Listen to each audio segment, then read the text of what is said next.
The story begins with a boy's thoughts about his past memories. He recalls it being truly pleasant. Currently, he ventures into an abandoned building, hoping to find a thrill he hadn't found in his recent explorations.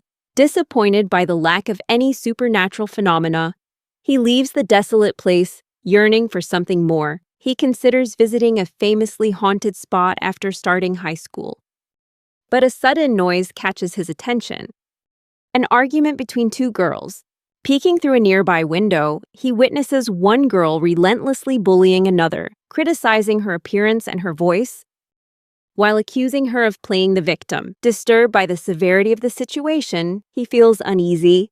The masked boy appears from behind the tormentor, startling her, and she runs away. Surprised by the turn of events, the rescued girl realizes it was the boy who had intervened. He apologizes for his sudden appearance, downplaying the significance of his actions and quickly leaving. Moved by his kindness, she thanks him sincerely and asks for his name. But the boy, wanting to avoid attention, insists it was no big deal and hurries away. As he runs home, he stops by a familiar bush, reflecting on the feeling of being enveloped by the steady beat of his own heart. However, this time, the feeling is different. He is Haruka Kawatsuji, a 15-year-old in his third year of junior high. And this is how he would introduce himself. Looking at the bush reminds him of a moment when he fell from a window, luckily escaping unharmed thanks to the bush's cushioning effect. The adrenaline rush from that incident left an indelible mark on Haruka, becoming the driving force behind his pursuit of thrilling experiences. Worried for her son's safety, his mother set a single rule for his life: never climb anything that could lead to a fall. But Haruka, undeterred, sought to replicate that excitement through other means. Jogging and exploring supposedly haunted places became his outlets, but they couldn't compare to the intensity he craved. The memory of that day still echoes in his mind, and nothing he did could ever come close to that pristine sound. The hazy days passed by, leaving Haruka feeling detached from reality. For a moment, he wondered if he would ever experience that feeling again. 6 months later, Haruka's high school journey began, bringing with it the hope of new opportunities. He introduced himself to the class. He wondered to himself, how many more times would he have to repeat this introduction at each stage of his life? Haruka was surprised when the girl sitting behind him spoke up, introducing herself as Kiseki Tokano, the very same girl he had helped a few months prior. Her unexpected appearance left him momentarily flustered, but he still replied with a shy smile. After that, Kisaki approached Haruka to talk and mentioned the strange coincidence of them both going to the same school and meeting again. She expressed her gratitude, explaining that thanks to his intervention that day, she no longer had to deal with that other girl, and things had gotten much better. Although Haruka tried to downplay it, Kisaki insisted that it was all thanks to him. During class, the teacher announced they were looking for library volunteers. But no one raised their hand. When Haruka decided to join and raised his hand, he realized Kisaki was doing the same thing. And just like that, the two were unexpectedly assigned to work together. Surprisingly, Haruka and Kisaki were chosen as the first-year representatives for the library committee. After mentioning this interesting coincidence, Kiseki asked about Haruka's hobbies. He revealed that he loves the horror genre, including movies, books, and video games. Haruka even mentioned that the first time he met Kisaki was when he was on his way to a supposedly haunted location. Kisaki remarked that their meeting could have been a coincidence, or it could have been fate. Her words flustered Haruka, but Kisaki quickly elaborated, and he reassured her not to be so embarrassed.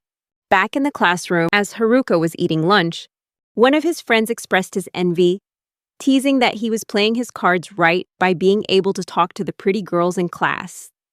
While he hadn't even had a chance to interact with any of them yet, another friend accused the first one of just being jealous. Meanwhile, Haruka seemed completely unfazed and made an excuse to get some water. His casual reaction only fueled his friend's jealousy. Another friend commented that Haruka had been like that since junior high, always uninterested in girls and often seeming distracted. Waterride joked that he wished the world would just burn every time something bad happened.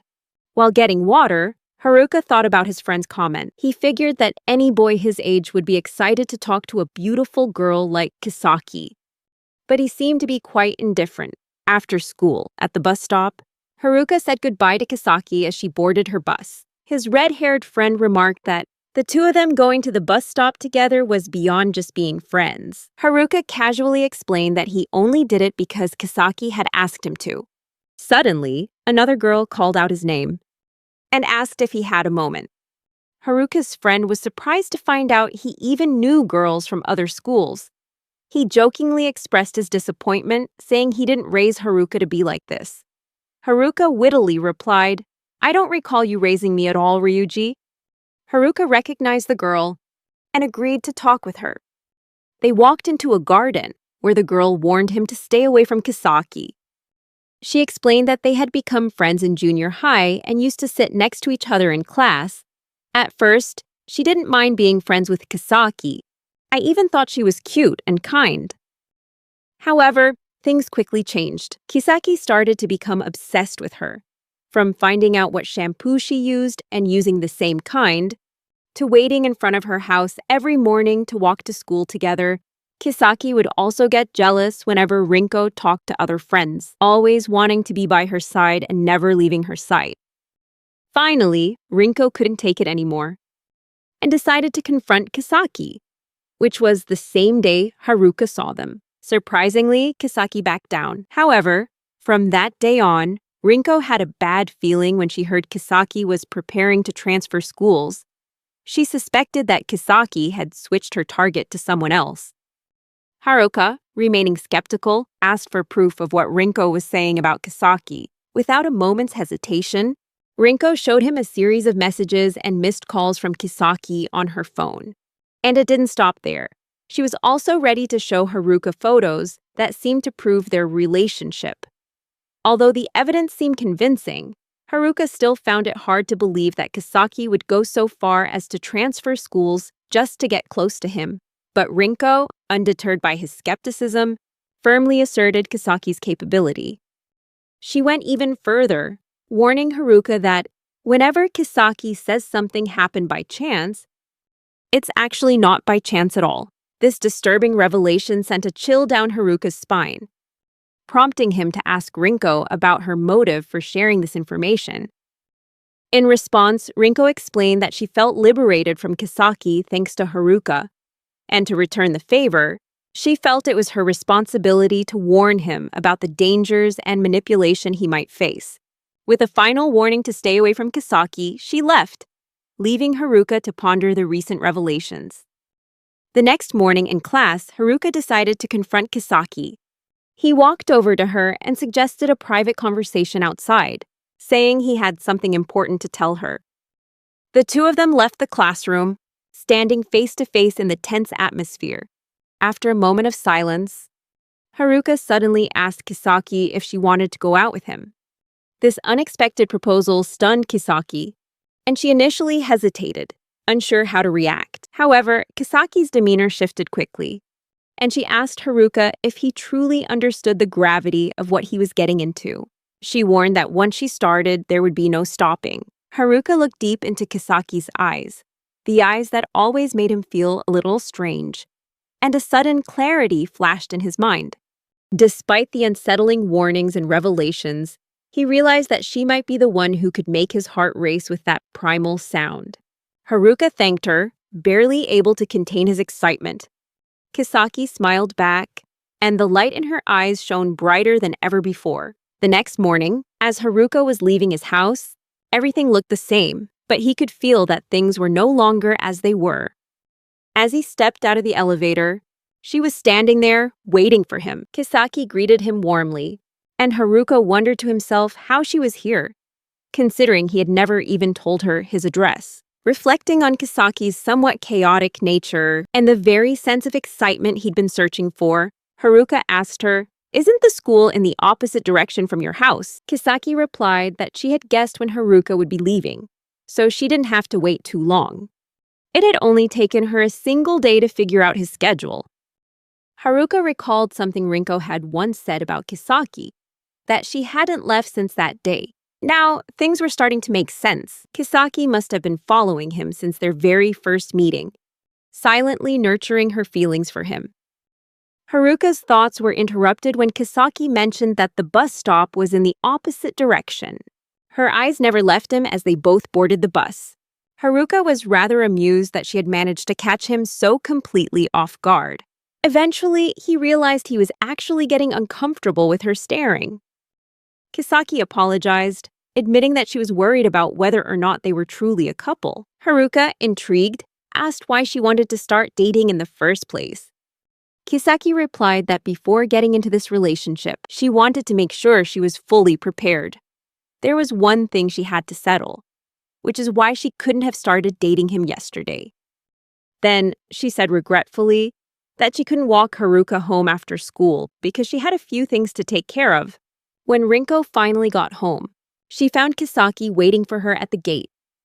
When Kisaki asked why Rinko was so surprised to see her, Rinko replied that it had been a long time since they'd last seen each other. Kisaki disagreed and confronted Rinko about the incident a few days ago when Rinko had paid Haruka a surprise visit. As it turned out, Kisaki had spotted the two of them from a bus, and she'd wasted no time getting off at the next stop to follow them. Suddenly, it dawned on Rinko that Kisaki must have been eavesdropping on their conversation, and she figured that must be the reason for this visit. However, with a sudden shift in her demeanor, Kisaki thanked Rinko, announcing that Haruka had confessed his feelings to her yesterday, and now they were happily dating. Everything had gone perfectly, even though Rinko had tried to keep Haruka away from her. Despite her shock at this sudden turn of events, Rinko was still worried that Kisaki had come for revenge. Kisaki then told Rinko to calm down, adding that if she truly wanted revenge, she would have already done it. Back at Haruka's house, Haruka received a call from Rinko. She had given him her number just in case he ever needed it. When Haruka answered the phone, Rinko immediately yelled, asking why on earth he would choose to date Kisaki, especially after she had warned him about everything. In his defense, Haruka explained that Rinko's warnings were the very reason he wanted to date Kisaki. He was drawn to her unpredictable nature and thought a girlfriend like her was the best he could ask for, since she always gave him her undivided attention.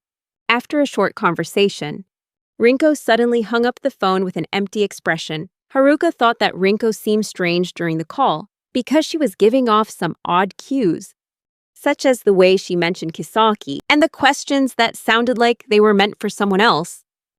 These signs led Haruka to conclude that Kisaki was with Rinko, even though he didn't want to believe it.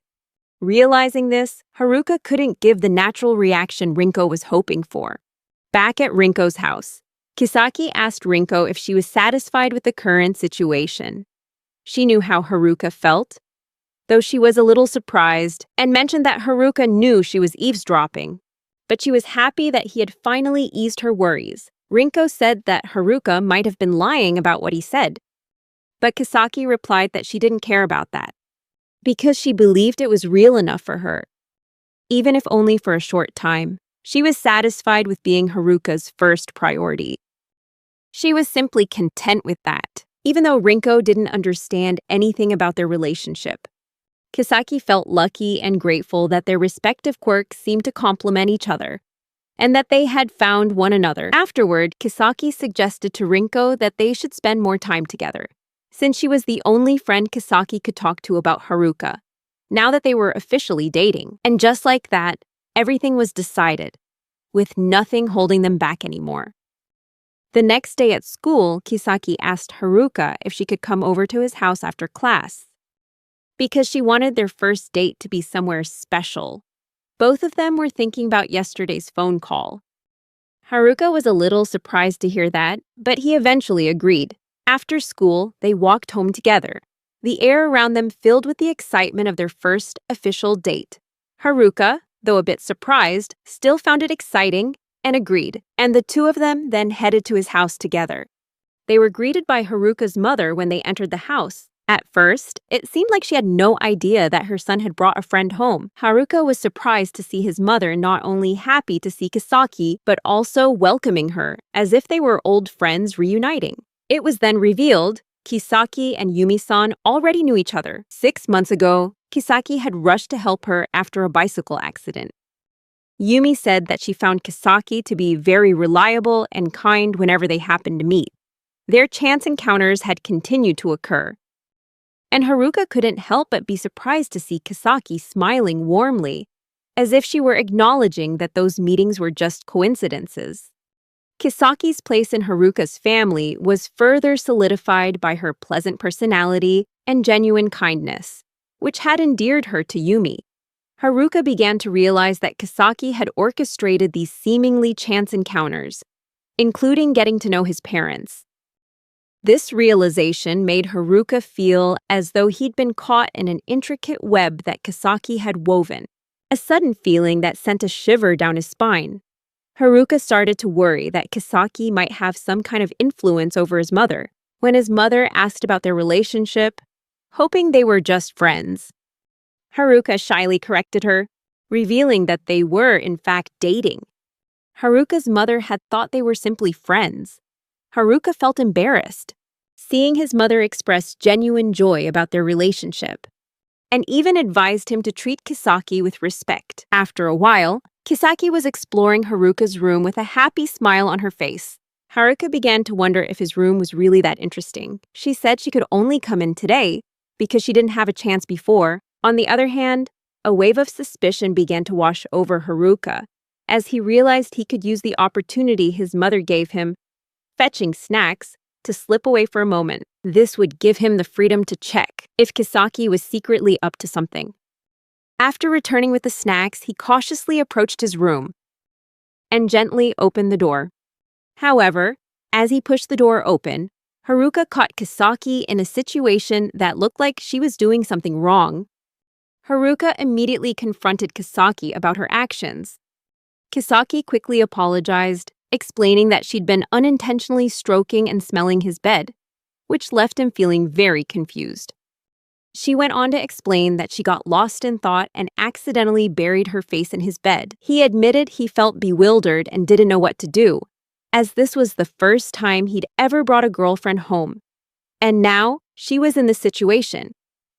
To steer away from the awkward topic, Kisaki asked about what he usually does with his friends. As he was talking about playing games, he glanced over at his game console, but immediately noticed it had been turned off for some unknown reason. Kisaki, showing interest in his hobbies, suggested they watch a movie together later. She was standing at the door, ready to leave, when Haruka's mother smiled and invited her to come back anytime. Haruka expressed his gratitude for the time she'd spent with him. His mother chimed in, emphasizing the importance of cherishing memories at their age. Kisaki, understanding his feelings, left, saying she cherished every moment. She added that she had met Yumi and complimented her. Yumi smiled in return and gave her a hug, showing that she truly appreciated her actions. Even though he knew that Kisaki was just trying to get on his mother's good side, he felt like she genuinely meant what she said. After she left, Haruka's mother approached him and asked about their relationship, as well as how they started dating. There was no hint of emotion on Kisaki's face as she secretly listened to their conversation through an earpiece. After Haruka explained their special bond, his mother expressed her satisfaction with how well they were getting along. Kisaki could only listen from a distance, but she was delighted with the bug she had planted in his room, which looked like an adapter plugged into his game console. She considered the day a success, as it would help her learn more about him. Haruka's body trembled, his heart pounding in his chest. He gathered his strength to face Kisaki, who had just attacked him mercilessly. Cold sweat dripped down his forehead as he asked her why she would do this to him. In a quiet, trembling voice, she murmured, "This is what you wanted," while a cruel smile slowly spread across her face. As he begged her to stop, she advanced on him, slow and deliberate. In that moment, he suddenly woke up, and a wave of relief washed over him as he realized it was all just a dream.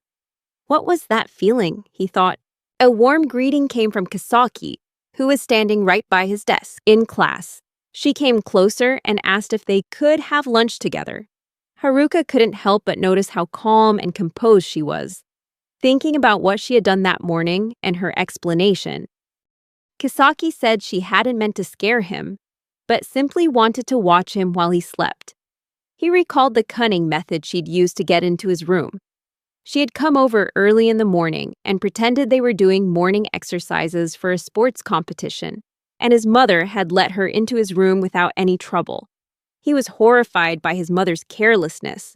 As he agreed to have lunch, a girl named Sakurako, who seemed to know him, approached but asked to speak privately with Kisaki. A private conversation between the two girls began. Sakurako introduced herself and said she went to the same middle school as Haruka. After Kisaki introduced herself, Sakurako reassured her that the only reason she came over was to ask something. She was curious about how Kisaki had become friends with Haruka. The fact that they were dating took Sakurako by surprise. Sakurako burst into tears, expressing her shock that Haruka had abandoned her and was now dating another girl.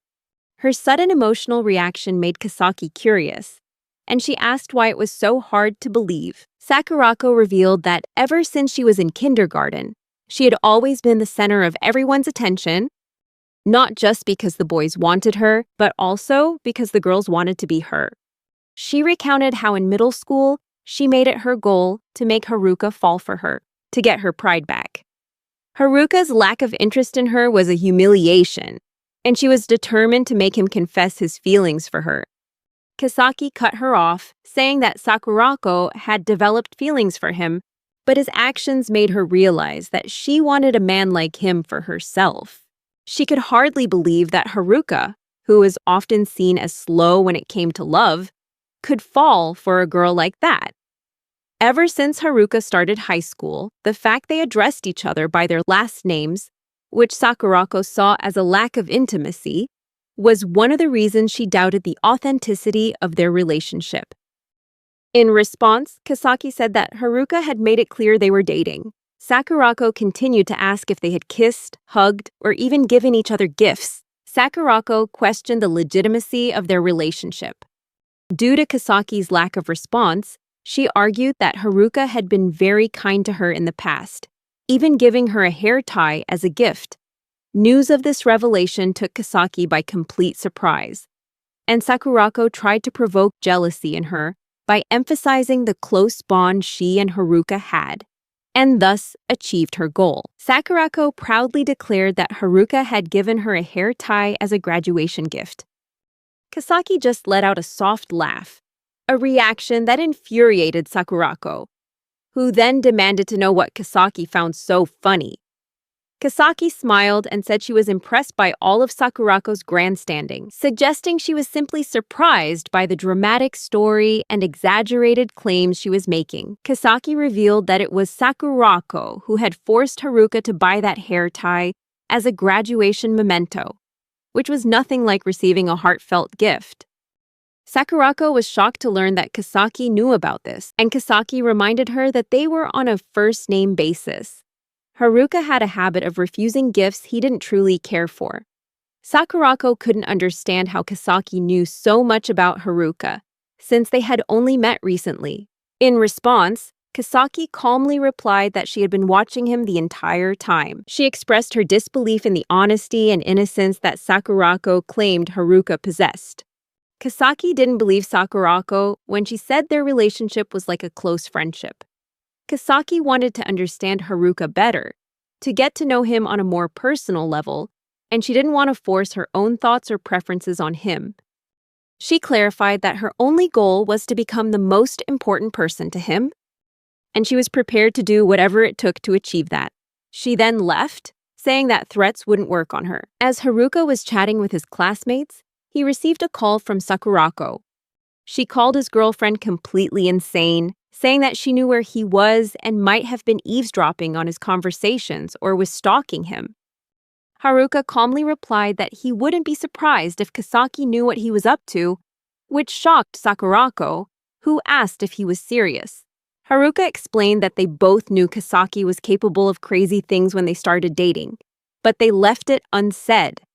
Haruka said they had an unspoken agreement, and although Sakurako was angry at first, She eventually accepted what had happened and apologized for bothering him, her eyes filled with tears, feeling abandoned.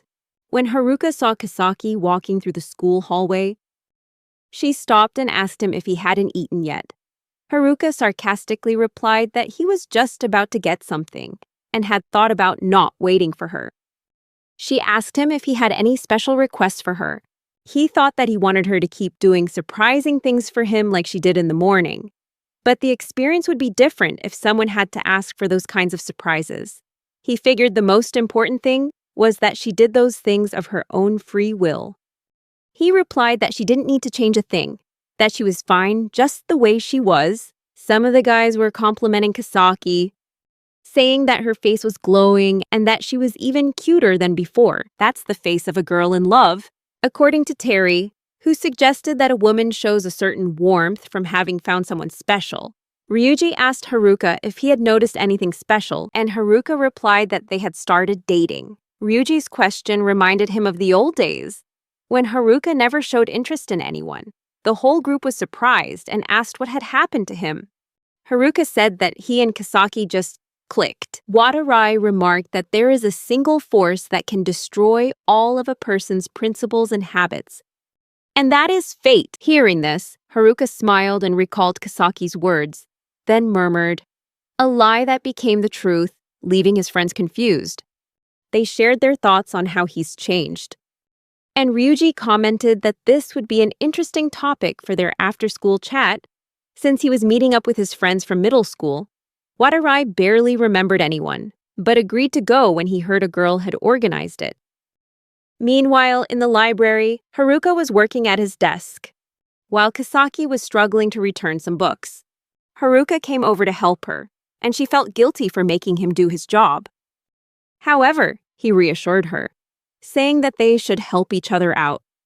Then she suggested they go to the public library after school and recommend books to each other, thinking it would be a fun time. Haruka agreed but said, not today. I have plans with my middle school friends. Hearing that, Kasaki asked, so I'm not your number one?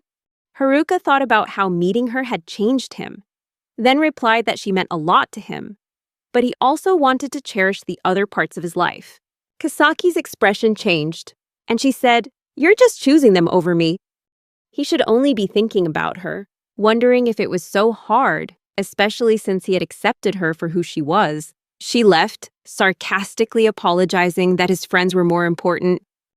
And after the meetup with his middle school friends, the group walked out, chatting cheerfully. Sakurako noticed the look on Haruka's face and told him that if he needed anything, he should just come to her. He thanked her, and just then, his phone vibrated, and he saw a message from Rinko. We see Kasaki sitting with Rinko, thanking her for listening, but saying she didn't need to do anything. Although Rinko was still a bit suspicious, she said she was in a good position to talk about this. Kasaki thanked her, my love,